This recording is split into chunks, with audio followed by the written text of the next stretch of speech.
Ken Bruce, 72, is transferring to Greatest Hits Radio after 4 successful decades hosting for the BBC, and he will now be leaving a month earlier than anticipated after some reportedly felt that his presence on air was an advertisement for the rival station.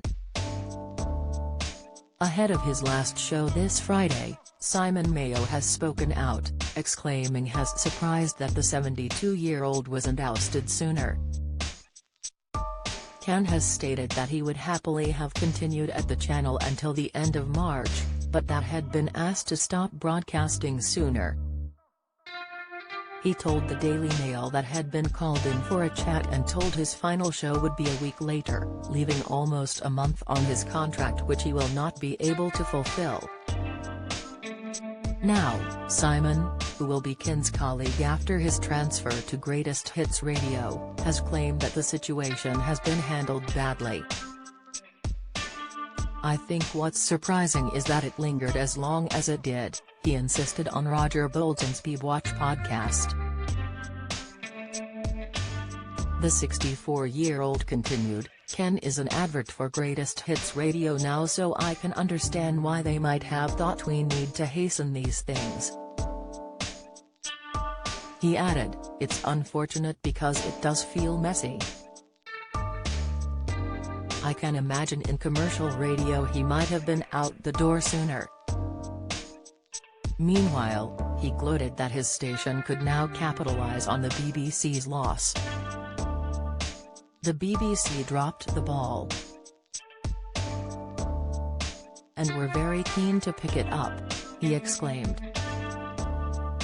He predicted that his station would gain new listeners who had grown up with Ken and wanted to follow his broadcasts beyond the channel had been on before.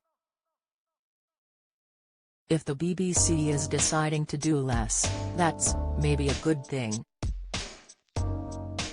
Then there is an opportunity for us to do more," he insisted. Simon cheekily added that there might be many more broadcasters from the BBC who'd be welcome if they decided to switch. He mused, "After a certain number of years, you want to work where you are wanted, and as soon as you feel that you might not be, that's not a nice situation. Then when you go to a place where you are wanted, that's like getting in a jacuzzi, and that's a great place to be." Ken's announcement that he'd be switching stations came as Paul O'Grady also handed in his notice on Radio 2. Had been asked to share his slot with 37-year-old Rob Beckett, who is 3 decades his junior, and decided to opt out. The loss of the long-term presenters sparked an ageism row, amid claims the BBC was too keen to attract a younger audience.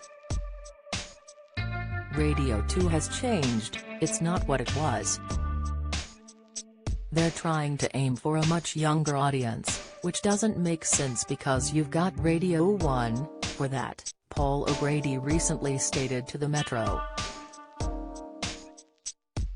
Radio 2 was always for an older audience, the For the Love of Dogs star added sorrowfully.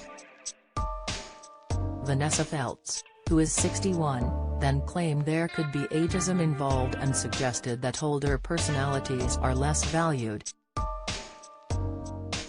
However, Radio 2 adamantly denied her claims in a statement in which it added that the channel is hugely proud of having a range of presenters from their 30s to 80s years old. The station added that the age range hasn't changed in decades and that Ken had been with them since the age of 32. The statement concluded, "We will continue to be a multi-generational radio station that serves a 35-plus audience with listeners tuning in each week to our brilliant range of programs, hosted by some of the UK's best-loved presenters." Meanwhile, Ken has stated to the Daily Mail that he is disappointed and a little surprised that he could not continue at the BBC until the end of his contract. Some loyal and dedicated fans have blasted the channel for its classless decision to drop him sooner than necessary, but have vowed they will now join him on his new radio journey. weekend's last show for the BBC is at 9:30 a.m. on Friday, March 3, while the podcast interview with Simon Mayo can be found here.